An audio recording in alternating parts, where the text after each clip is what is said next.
YouTube channel. कैसे हैं आप सब? होप सो आप सब बढ़िया होंगे। सो स्टूडेंट्स, लास्ट क्लास में मैंने आपको ऑर्गेनाइजिंग कंप्लीट करवाया।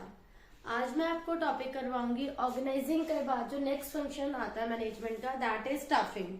Staffing is one another important function of management, जिसमें बच्चों स्टाफिंग का प्रोसेस आता है, which is again very important question from boards point of view. First of all जो आप सबको पता होना चाहिए कि व्हाट इज स्टाफिंग। ऐसे बहुत सारे स्टूडेंट्स हैं जिनको स्टाफिंग का मीनिंग नहीं पता कि स्टाफिंग एक्चुअल में क्या होता है। तो staffing involves placement of right person at right job, finding the right person. Staffing involves finding right person, मतलब capable efficient person for suitable job, जिसके पास उतनी क्वालिफिकेशन हो, टैलेंट हो, स्किल हो फॉर द राइट जॉब। जैसी job है उसके अकॉर्डिंग राइट पर्सन का मिलना, कॉरेस्पॉन्डिंग क्वालिफिकेशन होनी चाहिए उसके पास, और वो हमें उस जॉब को राइट टाइम पे कंप्लीट करके देगा। Doing the right job eight right time, और वो हमें जॉब को करेक्ट टाइम पर कंप्लीट करके देगा। This is staffing. तो placement of right person according to their qualification on right time, so that वो आपको प्रॉपर वर्क करके दे। तो इसके अंदर मैन पावर प्लानिंग भी आता है स्टाफिंग के अंदर। देन रिक्रूटमेंट भी इन्वॉल्व होगा। Staffing involves recruitment to motivate the employees to apply for job. Training भी आता है स्टाफिंग के अंदर। सिलेक्शन, कंपनसेशन, उनकी सैलरी वेजेस फिक्स करना, promotion and maintenance of managerial personnel, सब कुछ आएगा किसके अंदर? स्टाफिंग के अंदर। तो बेसिकली आपको ये पता होना चाहिए कि स्टाफिंग की फर्म के लिए इम्पोर्टेंस क्या है, स्टाफिंग क्यों जरूरी है। तो इसकी इम्पोर्टेंस की अगर हम बात करें तो स्टाफिंग की इम्पोर्टेंस में बच्चों फर्स्ट पॉइंट आएगा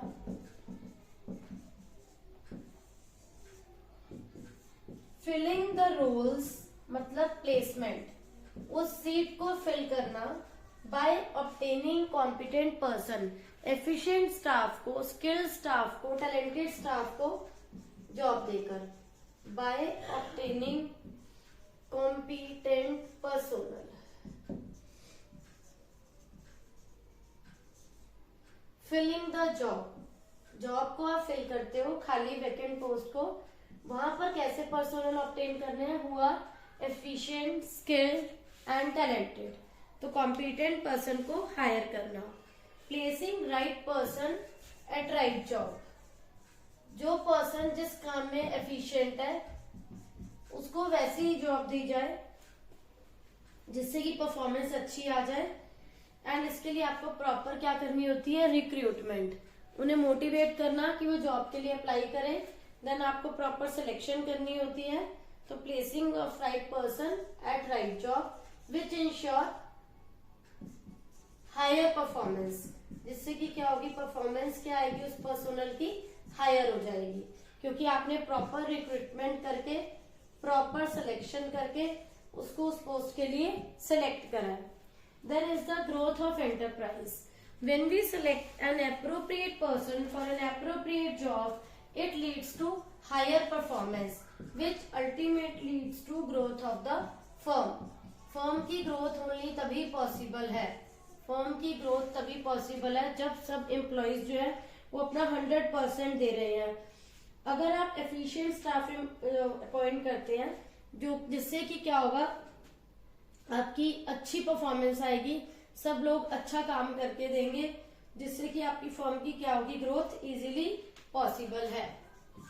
then is the optimum utilisation of resources.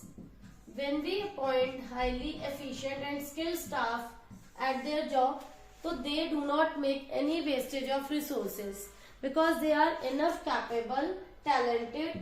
They do not make any wastage, they efficiently utilize the resources.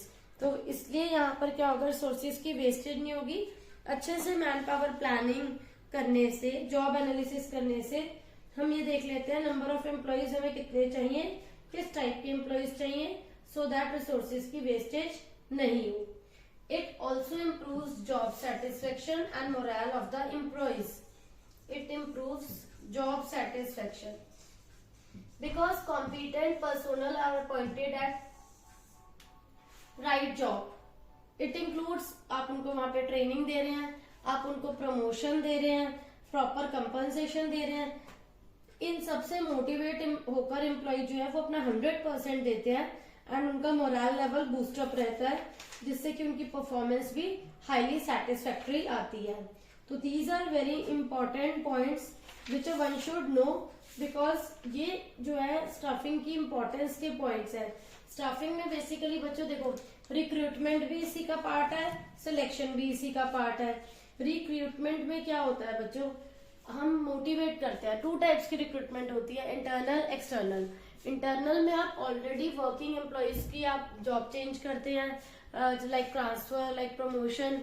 And जो एक्सटर्नली रिक्रूटेड पर्सन है उन्हें हम मोटिवेट करते हैं कि they should apply for job. उन्हें मोटिवेट करते हैं, उनका मोरल बूस्टअप करते हैं। एंड फिर इसमें एक आता है सिलेक्शन। जितने भी एम्प्लॉयज जो है वो अप्लाई करते हैं जॉब के लिए, उसमें से बेस्ट कैंडिडेट्स को सिलेक्ट करना एंड अकॉर्डिंगली फिर हम उन्हें ट्रेनिंग प्रोवाइड करते हैं जॉब के अकॉर्डिंग। तो ये सब इसका पार्ट है। देन अगर हम बात करें, ये इंपॉर्टेंस है स्टाफिंग की। अब हम बात करें कि स्टाफिंग के एडवांटेजेस क्या है। तो बच्चों स्टाफिंग की इंपॉर्टेंस एंड एडवांटेजेस ऑलमोस्ट क्या होंगे, सेम होंगे, ज्यादा डिफरेंस नहीं है। बिकॉज स्टाफिंग क्यों जरूरी है, आपने स्टाफिंग की इंपॉर्टेंस पढ़ी कि स्टाफिंग क्यों रिक्वायर्ड है। सिमिलरली उसके बेनिफिट्स क्या है, आपको qualified, talented, efficient staff available हो जाता है। देखो अगर अब आप इसके एडवांटेजेस की बात करें, advantages of staffing, we get competent personnel, competent and qualified personnel. हमें फर्म में जॉब के लिए कैसे लोग मिल जाते हैं, which are highly competent and qualified. तो वो जो है अपना फुल 100% देते हैं with the help of their efficiency, knowledge and skill. वो वर्क कंपनी की ग्रोथ के लिए बेनिफिशियल है, अपने वर्क को 100% करके देते हैं। Then is the appointment is as per the recruitment of job. क्योंकि आपने यहाँ पर जॉब एनालिसिस भी करा है, तो अकॉर्डिंगली जो है अपॉइंटमेंट जो हो रही है वो अकॉर्डिंग टू रिक्वायरमेंट हो रही है। Appointment according to requirement of job. तो कोई टेंशन नहीं है कि वो किसी और फील्ड में, किसी और उसमें स्पेशलाइजेशन है और हम उसको कोई और पोस्ट के लिए अपॉइंट कर रहे हैं। अकॉर्डिंग टू रिक्वायरमेंट अपॉइंटमेंट हुई है, तो वो पर्सन जो है स्पेशलाइजेशन देगा, हाई जॉब परफॉर्मेंस आएगी उसकी। Then efficient employees contribute for the growth of an enterprise because they are highly talented people, efficient है, तो it leads to growth of enterprise। एक ऑर्गेनाइजेशन की ग्रोथ जो है वो किस पे डिपेंड करती है, उनके कॉम्पिटेंट स्टाफ पर। जब हमें कॉम्पिटेंट क्वालिफाइड स्टाफ मिल जाता है तो वो सब जो है अपना 100% दे रहे हैं, talent, skill, knowledge wise, which ultimately leads to the firm की क्या होती है बच्चों, ग्रोथ होती है। नो ओवर स्टाफिंग और under staffing is good. Over staffing भी अच्छा नहीं है एंड अंडर स्टाफिंग भी अच्छा नहीं है। मतलब आपको जितने वर्कर्स की रिक्वायरमेंट है आप उतने वर्कर्स को ही जॉब देंगे, इसीलिए हम इनिशियली पहले जॉब एनालिसिस करते हैं। अंडर स्टाफिंग मीन्स आपको जितने लोगों की रिक्वायरमेंट है आप उतने अपॉइंट नहीं कर रहे, कम कर रहे हैं। एंड ओवर मीन्स आप ज्यादा अपॉइंट कर रहे हैं। तो ओवर एंड अंडर दोनों ही रॉन्ग है, दोनों ही गुड नहीं है। प्रॉपर जॉब के अकॉर्डिंग जितनी रिक्वायरमेंट है उतनी पोस्ट अगर आप फिलअप कर रहे हैं, उतने लोगों को आप जॉब के लिए अपॉइंटमेंट दे रहे हैं, that is good. Over and under both are not good for the firm.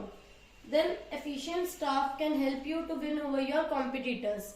Competitors को अगर हम विन करना चाहते हैं, कॉम्पिटिशन को अगर बीट आउट करना चाहते हैं, कॉम्पिटिशन को बीट आउट करने के लिए क्या जरूरी है बच्चों, कॉम्पिटिशन को बीट आउट करने के लिए इफ वी आर 100% टैलेंटेड और skilled, we have full knowledge about our work, ठीक है, आप अपना 100% पोटेंशियल देंगे, अपनी फुल नॉलेज ट्रेनिंग से आप काम कर रहे हैं, देयर आप जो आपको अपॉर्चुनिटी मिल रही है कि आपको अपनी फर्म का जो भी कॉम्पिटिटर्स है आपको उनसे अपना लेवल अपग्रेड करना है, कंपटीशन को बीट करना है। Only in that case if according to proper job requirement of job you are appointing employees and according to their qualification their competency on the basis of their knowledge आप उन्हें appoint कर रहे हैं, तो they can help in beating the competition of the firm. Then staffing motivates, इसमें जो है employees को आप मोटिवेट भी करते हैं, साथ साथ ट्रेनिंग देते हैं। तो एक बेनिफिट इसका क्या होता है, it helps in motivating the employees. Next class में मैं आपको बच्चों रिक्रूटमेंट एक्सप्लेन करूंगी, देन मैं आपको ट्रेनिंग के मेथड्स बताऊंगी, मोटिवेशन के मेथड्स क्या हैं जिससे कि एम्प्लॉइज मोटिवेट होते हैं, एक्सटर्नल इंटरनल सभी पॉइंट्स हम यहाँ पर डिस्कस करेंगे, क्योंकि ये सभी क्या है बहुत ज्यादा इंपॉर्टेंट है।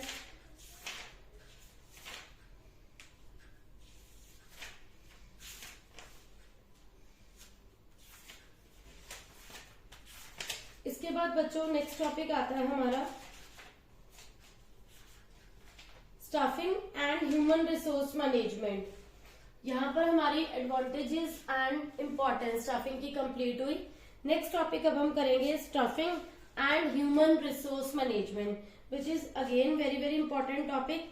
ह्यूमन रिसोर्स मैनेजमेंट क्या होता है, मैनेजमेंट प्रोसेस का एक बहुत इंपॉर्टेंट पार्ट है ह्यूमन रिसोर्स मैनेजमेंट, जिसमें कि हम क्या करते हैं अकॉर्डिंग टू जो भी ह्यूमन एलिमेंट है उनकी नॉलेज के अकॉर्डिंग, स्किल क्रिएटिविटी के अकॉर्डिंग आप उनको डेवलप करते हो, उनके टैलेंट को उन्हें ट्रेनिंग देते हो, so that they can easily help in achieving organisational goal. Human resource management में हम ह्यूमन बींग्स पे वर्क करते हैं, एम्प्लॉइज पे वर्क करते हैं। It involves determining the organisation needs, क्या है उनको रिक्रूटमेंट की नीड क्या है, बेस्ट एम्प्लॉय सेलेक्ट क्यों करना है, देन उनकी ट्रेनिंग जरूरी है, डेवलपमेंट जरूरी है। तो ये सभी फंक्शंस जो है, चाहे कोई स्मॉल फर्म है या फिर कोई लार्ज स्केल पे फर्म है, सभी मैनेजर्स ये सारे फंक्शंस को ऑपरेट करते हैं।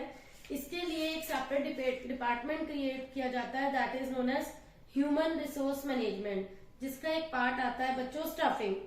Present day human resource management में क्या क्या कंसेप्ट इंक्लूड होते हैं, मैं आपको वन बाय वन एक्सप्लेन करती हूँ कि ह्यूमन रिसोर्स मैनेजमेंट में क्या क्या टॉपिक्स कवर होंगे। नाउअडेज ये एक अलग से डिपार्टमेंट बना दिया है ह्यूमन रिसोर्स मैनेजमेंट का, और उसके अंदर क्या क्या एक्टिविटीज कवर अप हो रही है। आजकल जो ह्यूमन बीइंग है, ठीक है, जो भी आप एम्प्लॉय पर्सोनल को हायर करते हैं, they are very much alert, very much knowledgeable about their future, अपनी करियर को लेकर all are very much alert, ठीक है। अब उनके माइंड में बहुत सारे जो है डाउट्स रहते हैं, बहुत सारी जो कंफ्यूजन्स हैं वो कैसे क्लियर होती हैं कि उन्हें अपना फ्यूचर ब्राइट करना है, उन्हें एक ऐसे लेवल पर स्टैंड करना है, एक ऐसा प्लेटफॉर्म चाहिए जहां उनकी डेवलपमेंट हो सके। ह्यूमन रिसोर्स मैनेजमेंट मतलब आप एम्प्लॉइज को, उनके टैलेंट को कैसे डेवलप करते हैं, उनको एक ऐसा प्लेटफॉर्म चाहिए जहां पर वो अपनी लाइफ में what they want to achieve, वो वहां जहां पहुंचना चाहते हैं उसके लिए उनकी रिक्वायरमेंट्स क्या है। तो इसमें फर्स्ट क्या आता है, सबसे पहले जो हम ह्यूमन रिसोर्स मैनेजमेंट एक जो डिपार्टमेंट बना रहे हैं उसके क्या फंक्शंस हैं, क्या एक्टिविटीज हैं, उनको क्या टास्क करने होते हैं। First step is human resource planning, कि उन्हें कितने वर्कर्स की रिक्वायरमेंट है और किस जॉब के लिए। ह्यूमन रिसोर्स प्लानिंग कि आप पहले प्लानिंग करेंगे कि किस पर्टिकुलर जॉब के लिए आप उन्हें हायर कर रहे हैं, and how many jobs are vacant, number of jobs vacant कितनी है, कि आपको किस लेवल के लिए वर्कर्स की रिक्वायरमेंट है, वो सब आप डिटरमिन करेंगे कि number and type of personnel which we are required, number and type of personnel required, ये बेसिक रिक्वायरमेंट होती है for all firms. Then is employing people, फिर हम उन्हें क्या करते हैं, एस्टिमेशन के बाद हम उन्हें जॉब देते हैं। एम्प्लॉइंग पीपल, इसमें वो सब आएंगे पॉइंट्स, क्योंकि आप मोटिवेट कर रहे हैं, रिक्रूटमेंट कर रहे हैं, सब कुछ आएगा इसमें। Recruitment, then selection, then training, उनकी डेवलपमेंट, रेम्यूनरेशन, ये सब कुछ यहाँ आएगा। प्लेसमेंट, देन कैरियर ग्रोथ में आता है ये आपका ट्रेनिंग वाला पार्ट, कि हम उनके कैरियर की ग्रोथ के बारे में भी सोचते हैं। ह्यूमन रिसोर्स मैनेजमेंट जो है इस पे भी वर्क करता है कि उनके कैरियर ग्रोथ के लिए क्या जरूरी है। उसमें ट्रेनिंग एंड डेवलपमेंट वाला पार्ट आ जाएगा, रिक्रूटमेंट सिलेक्शन हो गया उनकी जॉब से रिलेटेड, ट्रेनिंग प्लेसमेंट हो गया उनकी कैरियर से रिलेटेड। देन इज द आप उनका performance appraisal, how they are doing work, feedback is very important. Performance appraisal means taking the feedback of employees so that how they are doing the work, कहीं कुछ issues तो नहीं है, employees are facing any problem regarding machinery और उन्हें proper training नहीं मिली, उन्हें concept clear नहीं है, तो there is a need कि हमें जो है feedback लेना बहुत जरूरी हो जाता है। Then is the motivation, 2 types of motivation are there, very important topic, board exam में इस topic पे question आता है कि explain different financial non financial, आपको बताना होता है मोटिवेटर्स क्या है। तो मोटिवेशन के सोर्सेज है financial and non financial, different categories of people are there, some are getting motivated with the help of financial resources और कुछ होते हैं नॉन फाइनेंशियल से।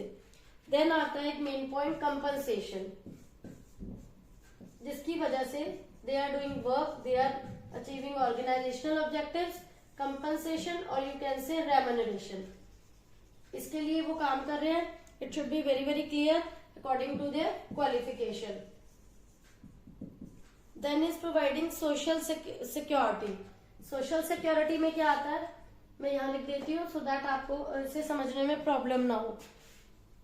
Social security is the friendship circle, is the belongingness, उन्हें ये भी provide करना बहुत जरूरी है। सोशल सिक्योरिटी भी आज के टाइम में बहुत मैटर करती है। Then last is the review and audit of personnel policies and procedure. Review and audit. The policies they are following, they should be reviewed and they are audited by the higher supervisor. इसके लिए एक particular जो है person को appoint किया जाता है जो रिव्यू करेगा उनकी परफॉर्मेंस को, उनके वर्क को, and it gets audited. One person is there, that is auditor. वो ऑडिट वर्क करता है, सारे वर्क को एनालाइज करता है। तो ह्यूमन रिसोर्स मैनेजमेंट में ये सब पॉइंट्स आएंगे which are very important for the firm. Human resource के लिए प्लानिंग करना, then employment, then growth, performance appraisal, then is the motivation and then compensation, providing social security to them. Social security में उनकी belongingness, उनके group social circle आएगा। Then is the review and audit, ठीक है। तो ये सारे पॉइंट्स हमारे ह्यूमन रिसोर्स मैनेजमेंट के पार्ट है। तो ह्यूमन रिसोर्स मैनेजमेंट नाउअडेज जो है बहुत क्रूशियल पार्ट बनता जा रहा है फर्म का, जो कि पहले इग्नोर किया जाता था, इस पर ज्यादा वर्क नहीं करते थे। आप किसी भी लेवल के एम्प्लॉयज को हायर करते थे एंड जॉब दे देते थे, बट नाउअडेज इस टाइप से नहीं होता। According to their knowledge, skill, talent appoint किए जाते हैं। तो बच्चों आज हमने ये कंप्लीट करा टॉपिक यहाँ पर आपका ह्यूमन रिसोर्स मैनेजमेंट। तो यहाँ पर बच्चों हमारा ये ह्यूमन रिसोर्स मैनेजमेंट का टॉपिक कंप्लीट हो गया। मैंने आज आपको इम्पोर्टेंस करवाई है स्टाफिंग की, उसके एडवांटेजेस बताए हैं। देन हमने ह्यूमन रिसोर्स मैनेजमेंट का टॉपिक कंप्लीट करा है। नेक्स्ट क्लास में हम करेंगे रिक्रूटमेंट का टॉपिक, सिलेक्शन का topic, which are again very important from boards point of view. Training के मेथड्स क्या है, मोटिवेशन के मेथड्स। तो होप सो बच्चों आप सबको ये टॉपिक्स क्लियर हो गए होंगे, कोई डाउट नहीं होगा। Still you are having any doubt, please ask in comment section. Thank you.